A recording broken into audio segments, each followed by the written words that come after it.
It's not very good. I would definitely put it in the top 10. So good. It's kind of a mess. A great work of cinema. Train wreck. Beyond a slasher, beyond a jump scare. More thought has gone into the story. Respecting the source material. Extremely gory, extremely violent. The lighting, the sets, the costuming. Extremely scary. Well staged, well shot, well acted. I saw the comedy for what it is. Relentless. It was just really, really good. This is pretty cool. Another reason why I think it's So good. Silent Breed is people!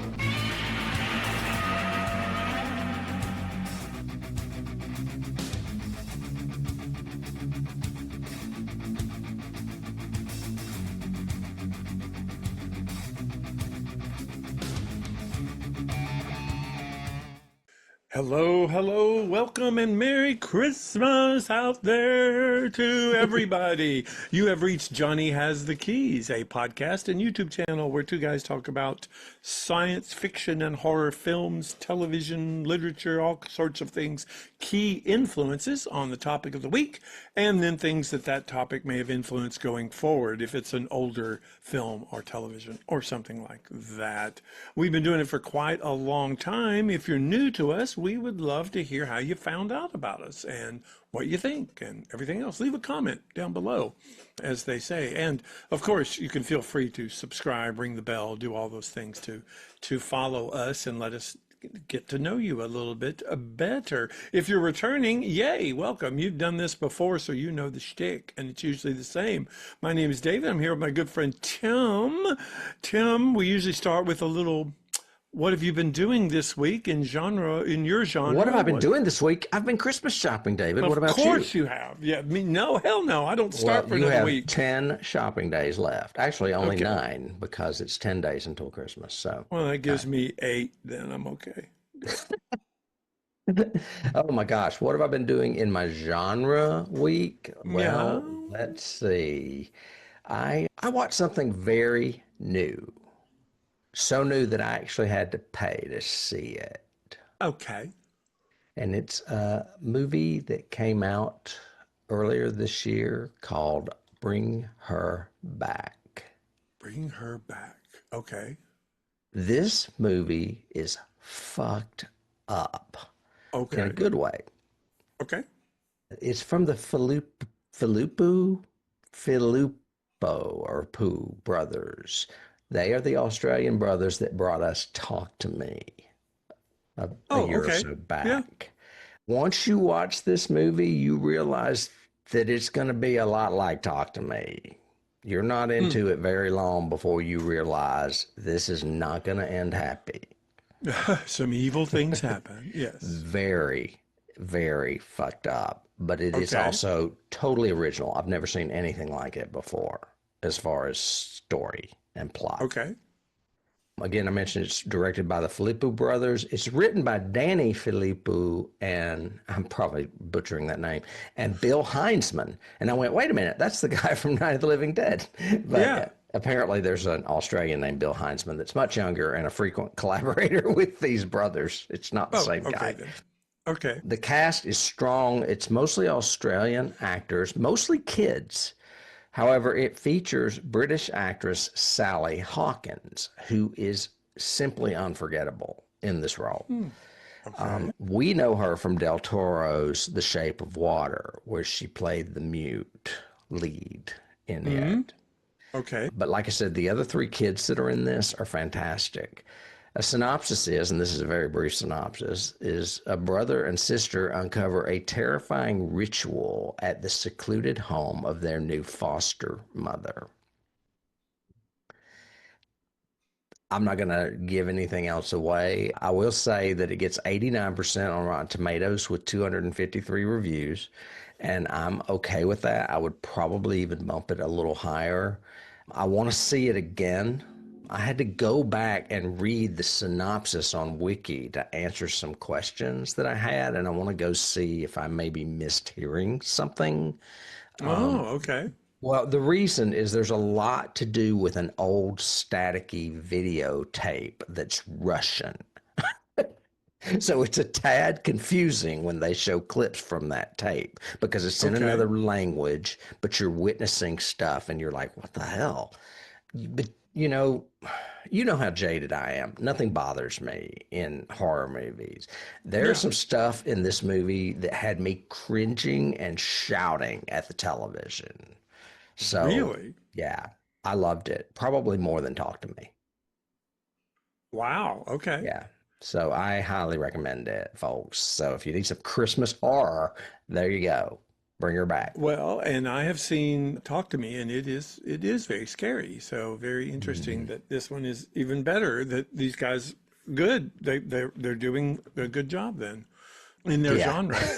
I stuck to my genre as well because I went back to my list, which is constantly getting longer, but I wanted to look up one that people were saying one of the best science fiction films of the decade, and it won all these awards, and it won a Saturn Award and all this, and I'd never seen it or heard of it. I'd heard of it vaguely, but never seen it. But it was a film that came out in 2013 called Coherence. I've heard of it.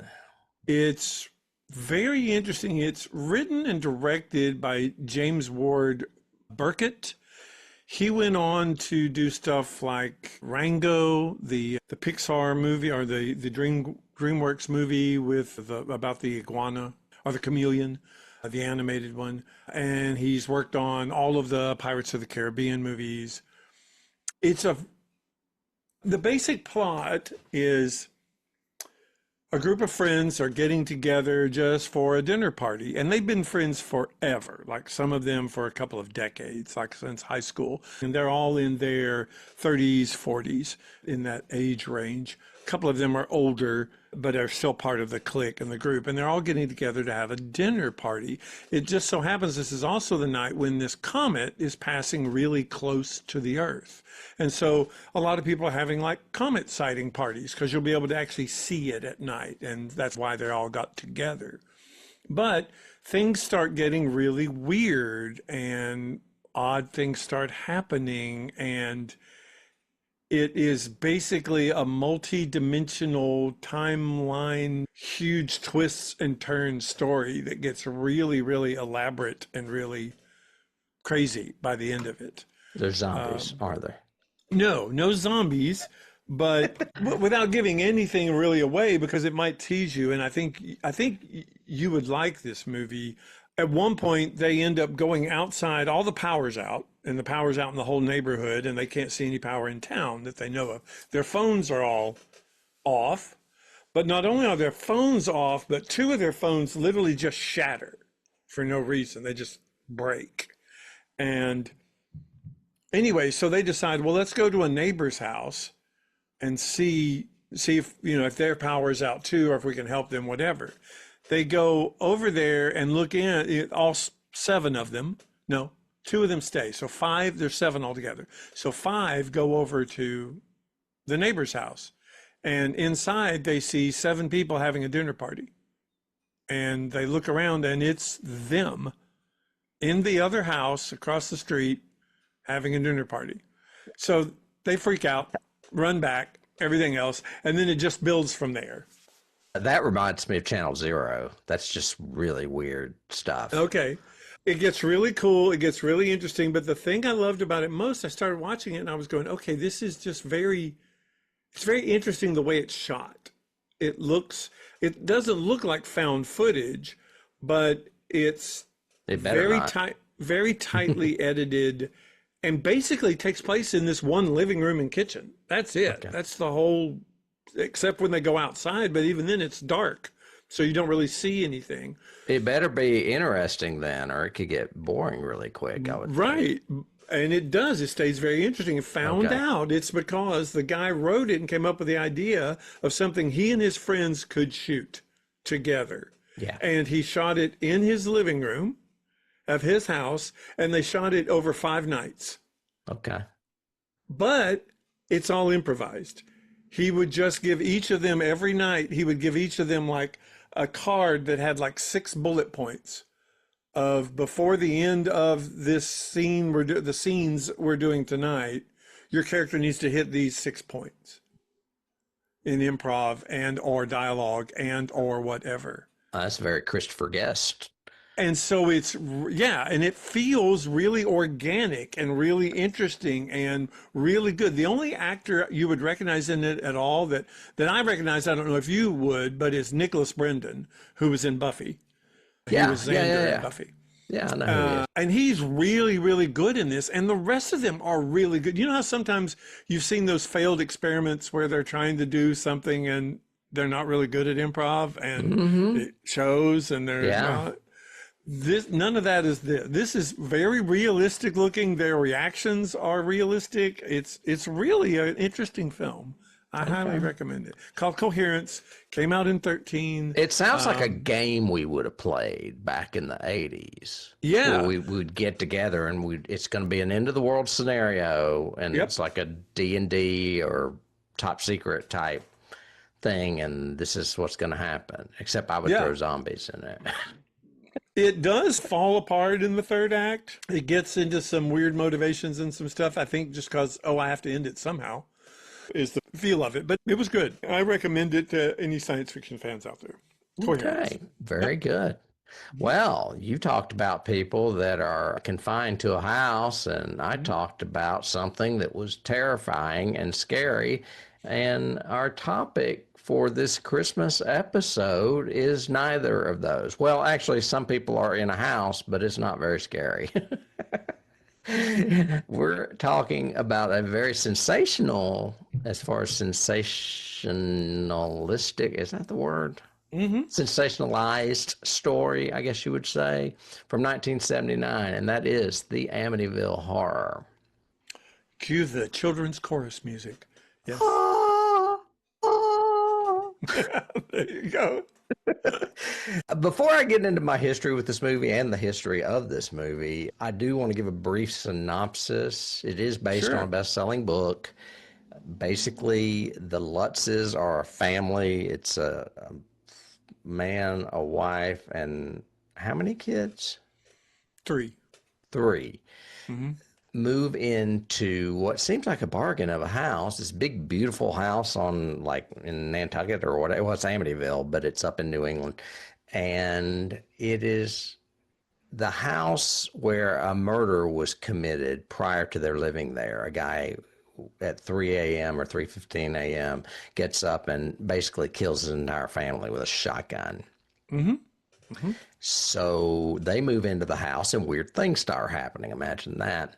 At one point, they're out on the lake and their friendly neighborhood priest comes by and he gets violently ill and basically chased out of the house by something that you don't see. And then, scary things happen. The father starts becoming possessed and starting to actually resemble the guy that committed the murders that lived there prior. And there's suggestion that he might do the same thing and kill his family. And then eventually, in less than a month, all hell breaks loose. And they basically leave the house and all their possessions there, and that's the end. So, I mean, that's the story. And the book is very similar. But before we move on to the history in the book, what was your history with this movie? Oh, I saw it in the theater because I had read the book. Me too. Yeah, I had read the book. I had the cover with the flies on it. And I wholeheartedly believed in it. I thought this was before any even suggestion of a hoax came out. And I believed the book. I even, at the time, went and read a little bit about DeFeo, the family that lived there before. Ronald DeFeo Jr. was the murderer. And I bought into it hook, line, and sinker. And I did too. But what I was going to say is that the book, to me, I bought into hook, line, and sinker. The movie, to me, wasn't that good, even the first time I saw it. Agreed. I didn't think it was as scary as it could have been. No, I didn't think it was scary at all. I don't think it touched on any of the things that were really creepy to me in the book. The Red Room is just glossed over in this. The whole thing with Jody and the pig best friend. The Christmas tree lights. Yeah, there's so much stuff that I think could have been, even then, back in, when did this come out? 79, It 77? came out in 79, and Yeah. now knowing what we know when we do research on these movies, I understand why it's not a success. Hmm. But I didn't realize it was an AIP movie. I had no idea Samuel Arkoff did this movie, and I was like, well, that's on the cheap right there. Yeah. And the effects, like you said, the Jody the Pig effect is horrible. The effect of when they look into the Red Room and you see that Star Trek vision or whatever Yeah. of James Brolin's head on the wall is just stupid. Yeah, they don't know. This director, Stuart Rosenberg, I don't think had ever done a horror movie. Nope. Got the impression, and nor should he ever attempt it again. He just didn't play up the scares right. He didn't do it the way it should have been. The music was great. I thought the music worked really well. I thought he gave the house a little bit of a presence, just like it had in the, the posters and pictures in the book and everything else. But everything is done like a bad TV movie, especially the audio mixing. There's every time it lightning, it's kind of like they shot it and they had the big arc light to do the lightning, and whoever was editing it all together said, okay, every time you see lightning, add thunder. And it's like lightning, a storm doesn't work that way. That's why it feels so unusual. It's like it's happening at exactly the same time all the time, and it's over and over and over again, and it's the same thunderclap, like 10 times in the movie. It's that Wilhelm scream. Yeah, it's like the Wilhelm scream. Yeah. And I thought that they just didn't, it didn't tell a haunted house story well at all. No. But the book's not, if going back, I reread in doing research, I reread a couple of sections of the book and went, it's not really that well written either. It's not. It was a sensation. My mother put that book into my hand. My mother used to put scary books into my hands if she read them. And she read that and said, you need to read this. This is true. And I was like, oh, wow. And we bought into it. That's why the book was so great, because we all thought it was true.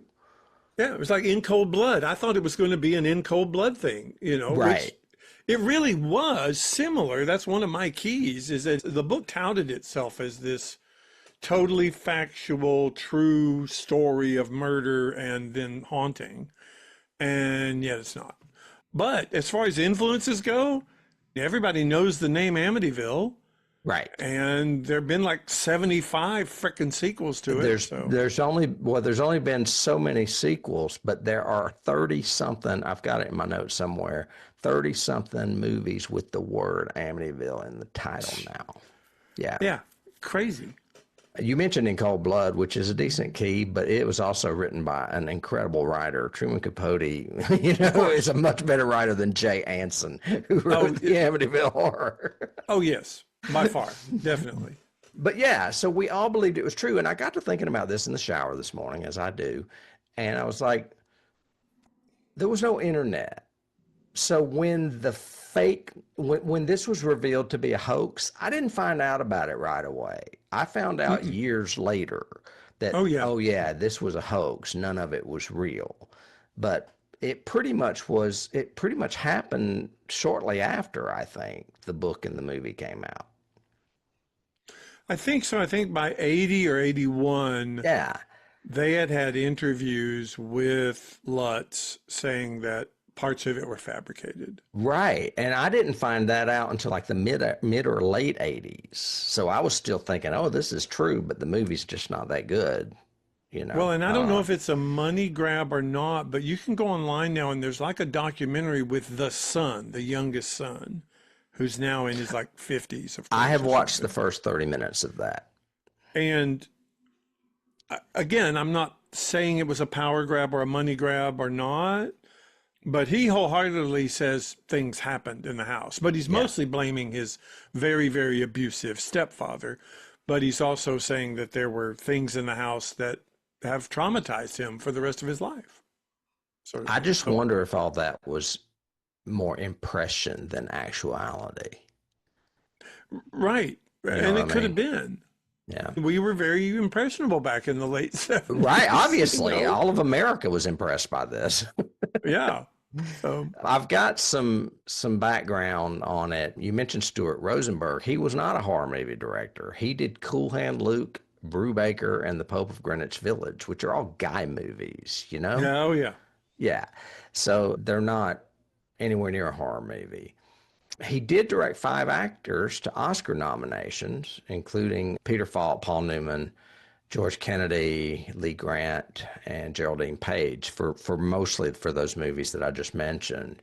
His students included Darren Aronofsky, Todd Field, Mark Waters, Scott Silver, Doug Ellen, and Rob Schmidt.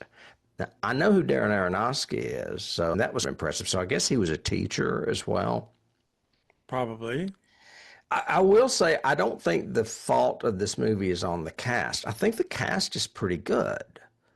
Well, I do too. I think Brolin, although he is shot very overacty, Well, and terrible makeup. Yeah. They do those zoom ins on close-ups on him. Mm-hmm. They don't let him really have a chance to emote in the scene. They suddenly cut to him for a reaction shot. But I think he's very good. I think Margot Kidder's really strong in this. Oh, and so is Rod Steiger, who we Rod love. Steiger can't do any wrong. No. These are flies. No, or whatever, but you know. The writer was Sandor Stern. I've got that he just wrote mostly television. And of course, it's based, yeah, and it's based on the book by Jay Anson and George and Kathy Lutz. I've got For God's Sake, Get Out, which was their famous tagline. Mm-hmm. It was originally planned to be a made-for-television production for CBS until Samuel Arkoff, who I mentioned earlier, bought the rights after reading the book. It grossed $7.8 million domestically in its opening weekend, the most of any R-rated film, surpassing The Exorcist II with $6.7 million. The record was broken the following year by Stir Crazy with Gene Hackman and Richard Pryor. At the conclusion of its theatrical run, the film had grossed $86 million in U.S. and Canadian box office. Now, that's huge for 1979. It was the highest grossing film of 79 after Kramer versus Kramer. Yeah, it was a sensation. I remember it stayed at the theaters a long time. I remember those windows in that house were terrifying. They creeped people out. People didn't like it. The image alone of the walls bleeding, that was a really smart choice because that was creepy. But in the book, it was black sludge. It was not blood, was it? Correct. It was the same stuff that was coming out of the toilet that was coming out of the walls, if I'm not mistaken. Yeah. Other background, definitely the highest grossing independent film and American International Pictures' biggest hit. And then there's I'm not going to read this verbatim, but there's the whole story of the attorney, William Weber, who filed a lawsuit against the Lutzes, charging them with fraud and breach of contract. And they reneged on an agreement to collaborate with him on the book. So I think that's how the story finally leaked out, that it was fake, is because they decided to grab all the money and not include him in it. Yes. And I'm sure that's exactly what happened. What I understand from my research is, that he collaborated and they took notes and a bunch of cassette recording or reel-to-reel recordings of Lutz and his wife talking about what happened since the day they moved in. And the attorney was then going to take all of that and compile it into the screenplay or the story for the book.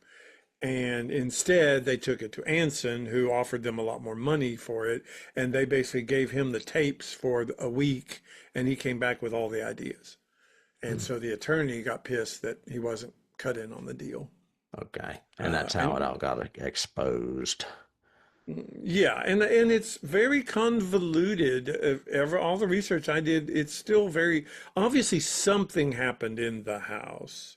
In other words, I do not buy into the real shaming fraud part where all of this was made up, where they intentionally did all of this and moved in and then moved out and left all their stuff there and everything on purpose. I think something happened. I just don't know if it was as purported as the book, and definitely not as inflated as the movie. Well, I think they painted that room red, unless it was really red and they found it. I think they did find it, in my Okay. opinion. Okay. Again, because it's he said, she said. Nobody has proof of Right. anything one way or the other. I do know that other people have moved into the house and not had hauntings. So there's that. But even the myth of Amityville itself, or the house, has all the, people have said it's an Indian burial ground. People have said it's an Indian hospital. The movie purports that it was a satanic church, or a guy there who was a Satanist and had rituals there and everything. So there's a lot of, we don't know Hoo-ha. what the real facts are. What about scenes? There are some iconic scenes in the movie for sure. Well, yeah, the flies scene is one of the, I think, the best, or the most, to me, it could have potentially the scariest, or at least the creepiest feeling.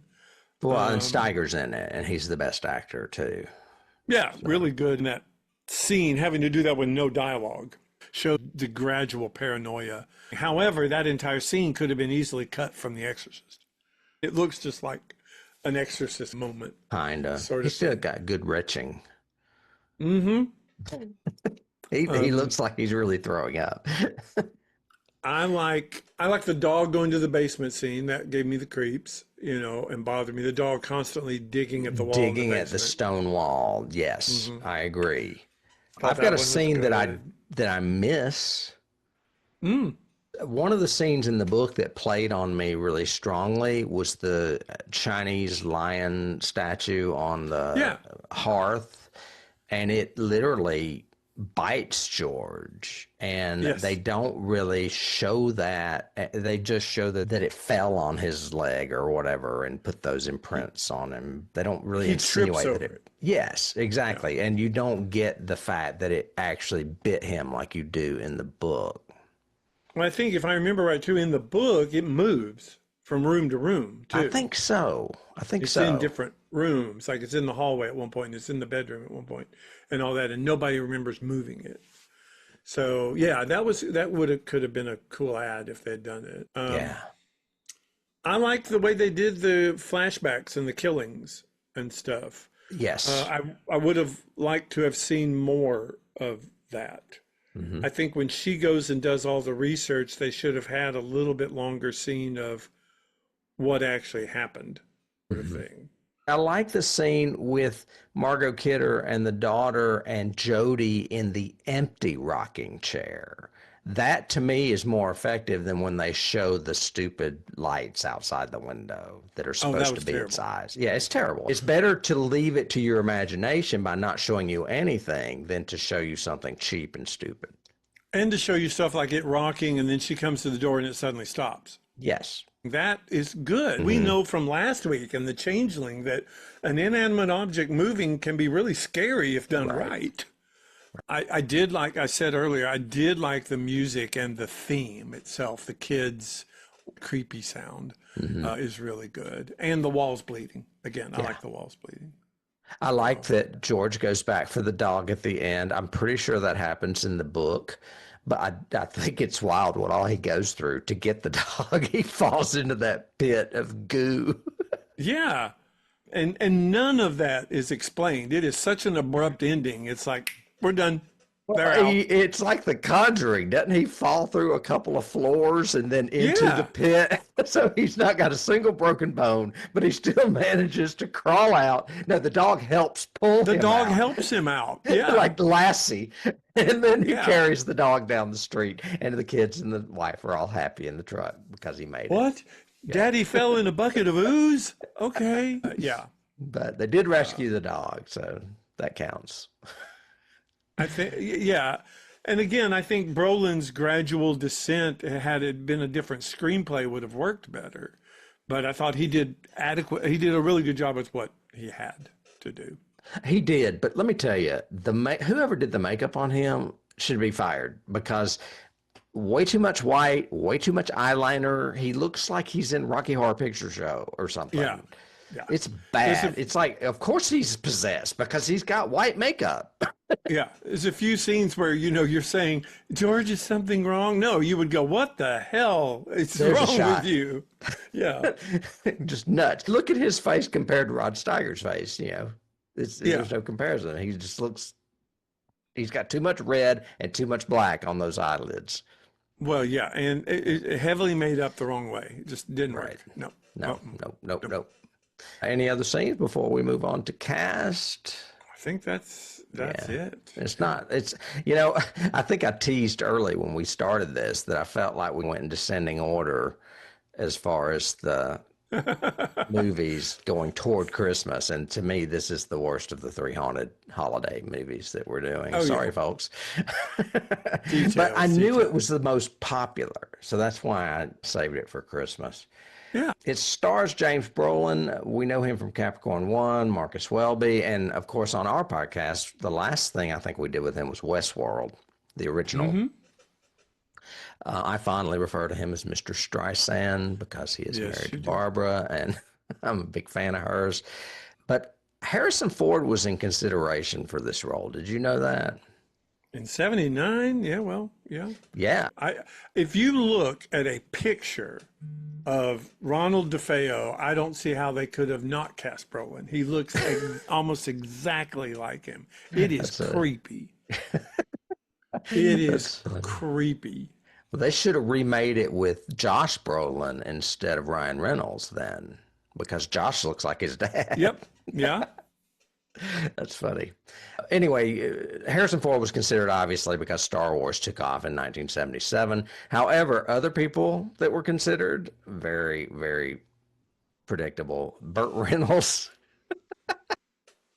James Caan, and Christopher Reeve. Now, I could see Christopher Reeve doing it, but the other two, no. Yeah, agreed. Yeah. Because the movie was made on a relatively modest budget, Brolin took less money up front with a promise of 10% of the gross sales after its release. Now, you heard me say this movie made $86 million. Yep, I bet he was really happy at the end of that. He didn't have to work again, probably, if he didn't want to. He came home and went, honey, you don't have to make another album. I've got that he eventually received $17 million. If you adjust it for inflation, it would be equal to $63.5 million now. That's a lot of moolah. Yeah. Did you know that he screen tested for the role of James Bond? I did not know that. No, I could understand it at the time. Yeah, I could see him doing that in the late 70s. It was for Octopussy, and Roger Moore agreed to come back, which ruled him out. So that's why he didn't do that. So anyway, I don't know if he would have got cast anyway, but because he's not very British. No. He plays George Lutz in this. Margot Kidder plays Kathy Lutz. Margot Kidder, we've had a little bit of a history with. She was in a movie I'm very familiar with that should have been on this haunted holidays, Black Christmas, and it will eventually show up, I'm sure, in one of our episodes. But we recently saw her in Superman, as well as a few seasons back when we did Sisters, the Brian De Palma movie. Yeah. I like Margot Kidder a lot. She's got a little bit of a reputation because she kind of lost it for a while. Did she have, was it substance abuse or mental illness? I think it was a combination. Okay. Hang on and I will tell you. Well, she was cast in this movie because of her, being in Superman. She was pretty much a star by then. James Brolin actually auditioned for Superman. I didn't know that. But Christopher Reeve, who played Superman, was considered for this. There's kind of a little bit of a flip there. Yeah. Like Brolin, Margot Kidder went on record saying she didn't believe the Amityville story either. She went on record with her friends that she hated the film. No surprise there, because I'm not a big fan of it either. In 1996, as she was preparing to write her autobiography, she began to become more and more paranoid. When her computer became infected with a virus, this gave her paranoia full rein, and she sank into bipolar disorder. She panicked, and the resulting psychological problems she created for herself resulted in her fantasizing that her first husband was going to kill her. So she left her home, faked her death, physically altering her appearance in the process. After an intervention took place, she got back on her feet, started the mental wellness campaign. Since then, she resumed her career in film, television, and theater. She died in 2018. So, yeah, she went off the road there for a while. Okay, then. Yeah, All but right. I think, like you said, it was a combination of mental and substance abuse. I'm pretty sure. Sad because she was really good. I think so, liked too. it. Yeah. Yeah. Rod Steiger plays Father Delaney. We know him from In the Heat of the Night on the Waterfront, but we have recently seen him on our podcast in movies like The Illustrated Man, the Ray Bradbury feature, and Mars Attacks, the Tim Burton movie we did a few These are seasons skin illustrations. Yeah. back. That's hilarious. He had at the time been experiencing a career slump because he had an open heart surgery. It left him depressed and made film studios hesitant to hire him due to high insurance costs. He, commenting during an interview promoting the film, Steiger said, "This is my last maneuver in letting Hollywood know that I'm in good shape physically." So this was his comeback, I guess you would say. Well, he did really good. Do you know, I did not know this unless I mentioned it when we did Illustrated Man, that he turned down the lead roles in both Patton and The Godfather? No, I think I remember him turning down Patton. I think I remember that. I could see him doing both of those easy. Yeah. He's essentially the school of Brando. Yes, true. Yeah. Anyway, I just thought that was interesting. They rubbed honey all over his head to draw those flies to him. They did. That was a trivia, yeah. And then Don Stroud plays Father Bolin. He's a very familiar 70s face. It's like if you think of 70s television, this guy was on Fantasy Island, The Lobo, everything. Everything. He was on it all. But I've got that he was in the Buddy Holly story, which was an Oscar movie, and Django Unchained. But those are really the only name movies I have of his that he was in. Murray Hamilton played Father Ryan. That's a very familiar face for you as far as character actors. Well, yeah, might as well. Speaking of Jaws, this is the fifth, So, yeah.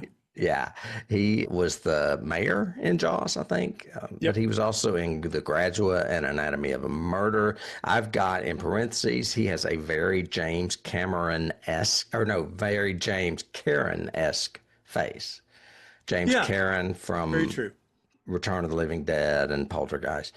And they always played the same characters. Weasley. Yeah. Yeah. This film takes place in a small town of Amityville, which is ironic because Jaws was set in Amity. Yep. Long Island. Yeah. Right. Natasha Ryan plays the daughter Amy. She was a kid actor only and stopped in 1983. However, while she was a kid, she was in The Entity and Kingdom of the Spiders. There you go. That's pretty cool. Casey Martell was also a child actor. He was in E.T., Growing Pains. And then I guess he stopped, maybe. And the only other really familiar face in this is Michael Sachs, who plays Jeff, their friend. Oh, yeah. A friend of the family. He was in Sugarland Express, Spielberg's first movie, but we covered him in a movie that George Royhill did called Slaughterhouse-Five by Kurt Vonnegut. He's a great actor, and I think we were puzzling why he hadn't done more when we covered Slaughterhouse, but he just faded away. Oh, you know what? Here it is. I have it in my notes. After movies, he had a long, successful career as a technology industry executive with positions on Morgan Stanley, Salomon Brothers, Inc., and IBM, thanks to his knowledge on computer science from Columbia University. So I guess he just said, fuck acting, and moved on to money. Yep. To make a living. Yeah. As far as awards, this was nominated for an Oscar. For what? For score, original Yeah, score, the I think scary child music. Yep. The only theatrically released Amityville film in the series nominated for an Academy Award. Of course, that's obvious. Saturn Awards only gave it nominations for horror film and actress. Golden Globes also nominated the score. No wins at all, and it is not on the 1001 movies you must see before you die list, which, no surprise. Yeah, you one trivia little thing you had mentioned Arkhov because I think I had the same visceral reaction you did when the credit came up. I went, "Really? This is Samuel Z. Arkhov?" But I was like, you know, what's Karloff? What's Jack Nicholson? right? And But that man Vincent has Price. like over 200 credits in IMDb, and I think a lot of us, when we were growing up, wouldn't have known Poe if it hadn't been our cinema Poe, if it hadn't been for Arkhov. He did so many. Right. Well, him and Roger Corman. And Yeah. that's the thing. It's not that it's not that we don't like Arkhov or AIP movies. We actually love them because we grew Yeah. up with them. This just does not look like one. They're usually period pieces set in castles. Right.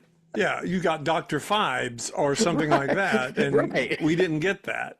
Yeah. No, it's not a modern house in Nantucket or wherever. Yeah. Long Island. Yeah. Yeah. But I was just looking at his titles, and there are all these ones that were like the drive-in movies that I remember. You know what I mean? Like Food of the Gods, Squirm, Tentacles, The Frogs, People That probably. Time Forgot. Yeah. You know, all of these movies that we remember because they were playing at every drive-in. But he did do Dress to Kill. He was one of the producers of that. So that was Oh, I didn't realize that. a highbrow one. He had a very lucrative career, but only on the Roger Corman-esque side of it. So Yeah, I like him. I think of him fondly. I really do. And AIP Pictures, I just never AIP really in general, associated yeah. him with this film. That's just weird Yeah. to me. What else do I have? I have some trivia we could do before sure, we move I do on. too. So yeah, let's see how we do. Yeah. In the 1981 nonfiction book by Stephen King, Dance Macabre, horror author Stephen King interprets the film as a parable on the anxieties of homeownership and financial ruin. Yeah, I can So- see that. He cites the economic crisis of the 1970s and the film's frequent references to financial matters, a reading which has similarly been assessed by other film scholars. He wrote, "The Amityville Horror, beneath its ghost story exterior, is really a financial demolition derby." Makes sense. Yeah. And you know, and they hadn't lived together ever. They had been married for I think a year or something like that. But this was their first home together and first time they were really, from what one biography or one documentary I watched said that they actually maintained two households until they bought this house. So she and the kids basically stayed at her place. He would come visit. She would come visit him every now and then at his place. Okay. But they never cohabitated until they went here. And there's a lot of thinking that they, you know, one of those, like a young couple realizing that they shouldn't live together at all, sort of thing. So that was in there in trivia that I saw.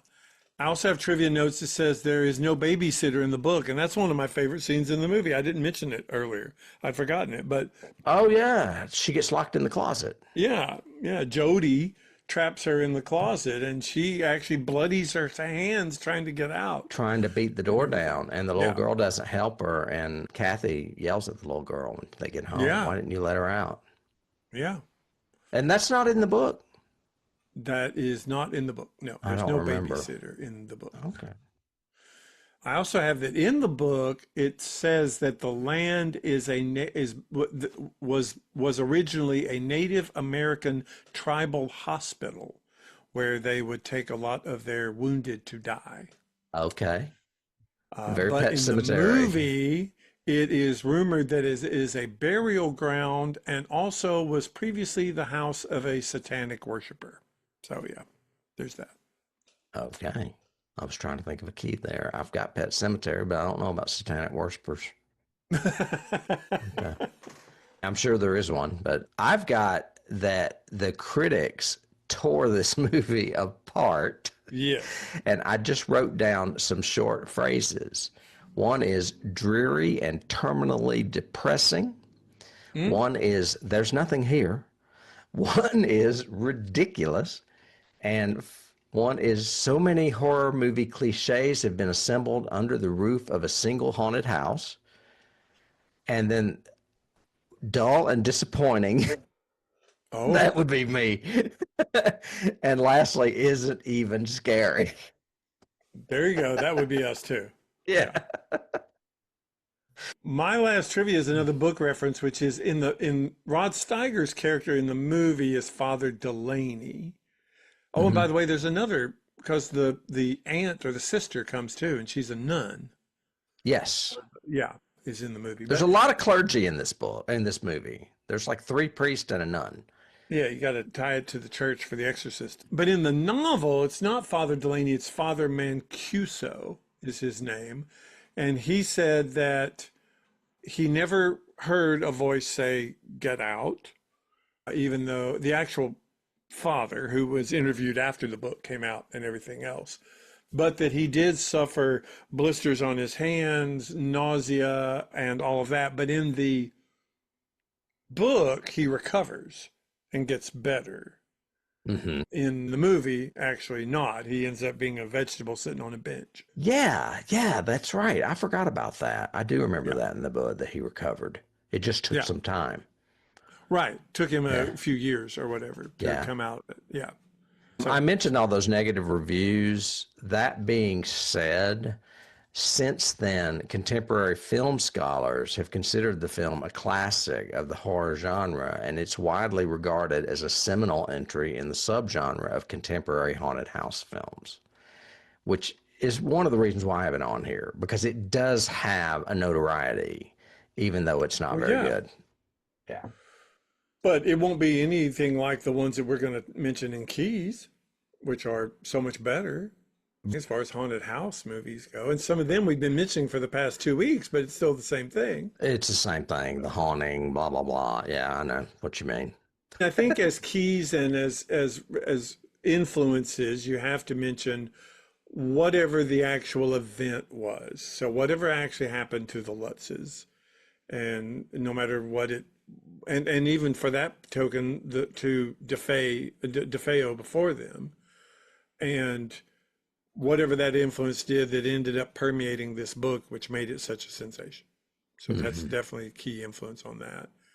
And then the book, of course, influencing this movie so much so that, 2 years later, we have to do the movie adaptation and it becomes this huge hit, even though critics hate it.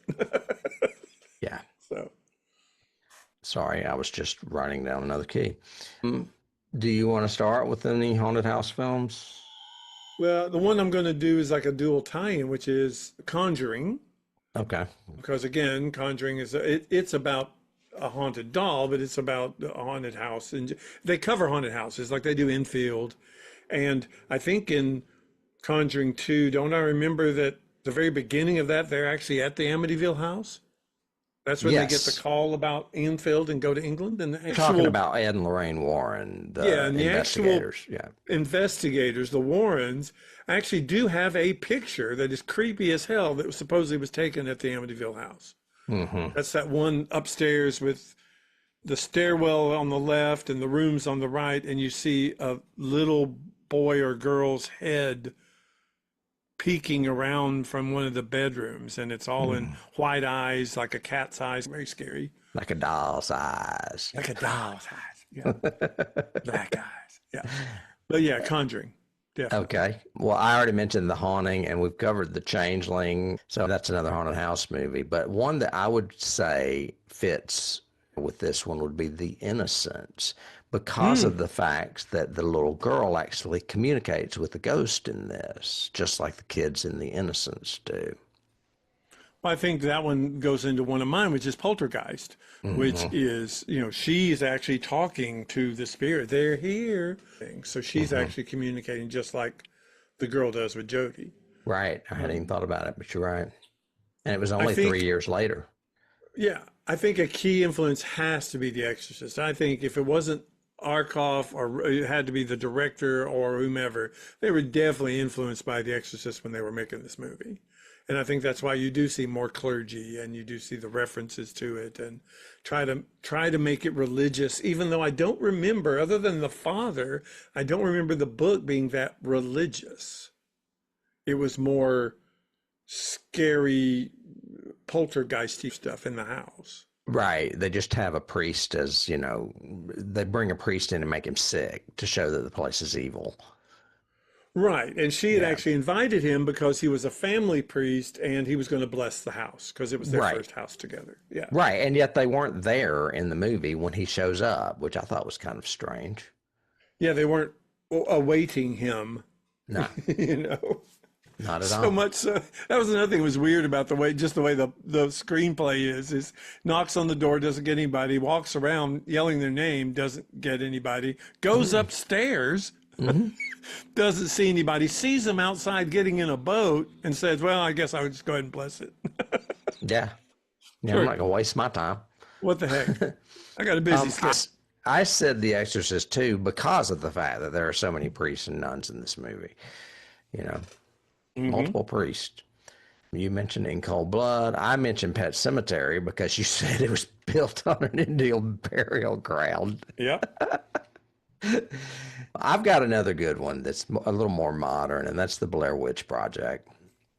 Oh, why would you say Blair Witch? Because of the fact that they said it was true. Oh, yeah, based on true events. Based on true events. That's how they sold the movie. That's how they sold this movie and the book. Yep. So, yeah, Blair Witch is a direct tie as far as I think keys. you got Hill House and Haunting of Hill House and Hell House itself. Both, again, we mentioned them before. They're both haunted house movies. I think Haunting of Hill House, especially because it begins with them fleeing this house. And the crawl at the beginning of this movie says, on this night they left and never returned, blah, blah, blah. Then we do the whole movie like a flashback. And that's what the series was too, is finding out what made them want to run away from this house. So yeah, I didn't really even put that together. I put The Haunting from the book by Shirley Jackson, but you're right. The movie, The Haunting of Hill House, or the series that Flanagan did, ties in directly to it. Yeah. Yeah, it has that. We want to find out what scared them in just a month. Yeah. I've got all the sequels that this spawned. Of Not course. the ones that just use the name, but the actual sequels. There's Amityville 2, The Possession, which, if I'm not mistaken, is a prequel. I think it tells the DeFeo story. Probably. It's a sequel prequel is what they call it. Amityville 3D, which was awful. I remember going to see it because I was going to see all kinds of 3D movies at that time. Then the remake, the Amityville Horror of 2005. And then apparently there was one called Amityville The Awakening. That's when Annabelle shows up at the Amityville house. No, it's 2017. I haven't heard of this, but it says it's not a traditional sequel, but a meta film taking place in a fictional real world where the original 79 film, its prequel, and the 2005 remake all exist. That's weird. That is very strange. That is very strange. Maybe I also have another terrible. Exorcist tie-in, which is she has Captain Howdy that she talks to Yes. in The Exorcist, and this girl has Jody. Jody. So Yeah.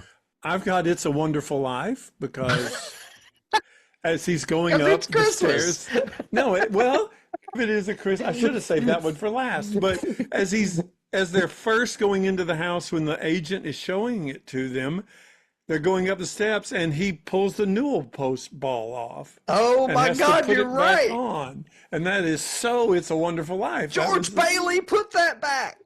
Put that back. That's hilarious. And if we want to go there, we also then have to go to Christmas Vacation because he comes in with a chainsaw and cuts his newel post off and goes, fix the staircase. Oh, I'm not going to put Christmas Vacation. No, you don't have to. But And I mentioned, and these are not keys, but that it said that there were 35 films that used the word Amityville in them. damn. They're not sequels, not direct sequels, but Right. some only those that I mentioned were. So that's all the keys I have. And I'm sure there's a ton more if you think about haunted house movies, but I have three. I have music-wise, both Elm Street because of the little kid's voice rhyme thing that makes the movie even better and creepier, and Psycho because the music is so important to the storytelling of the scare, and so is this.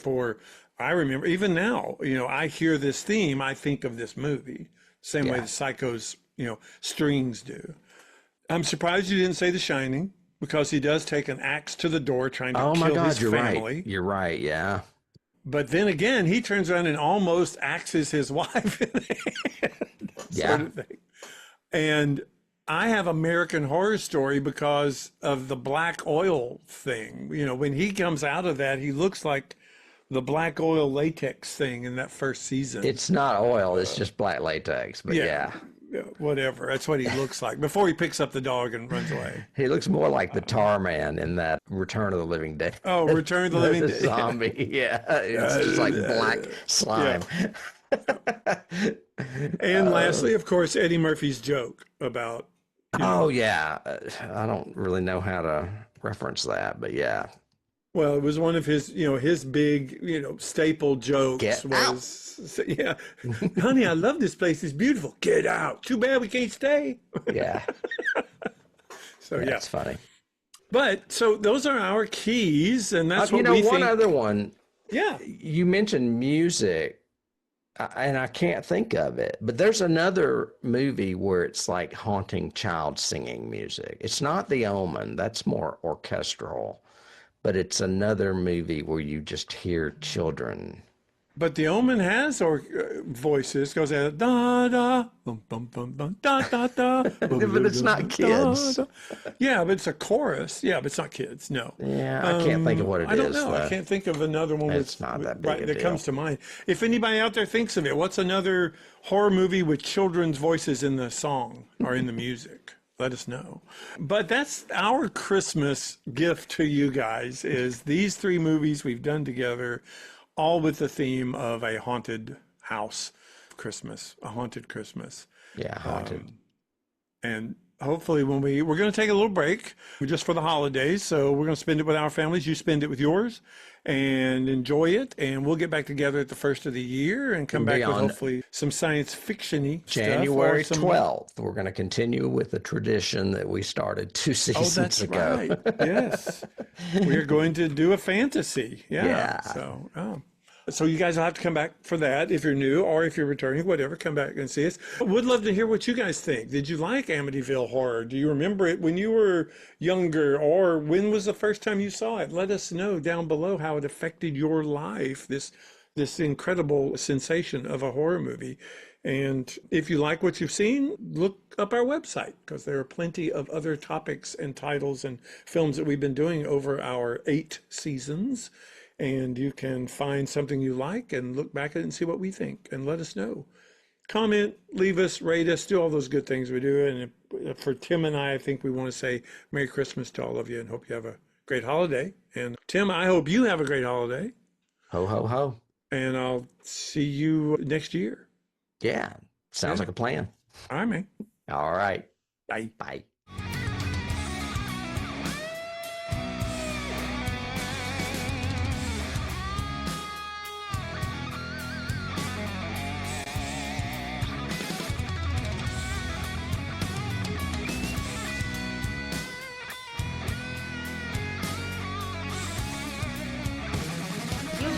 Start the car. Johnny has the keys.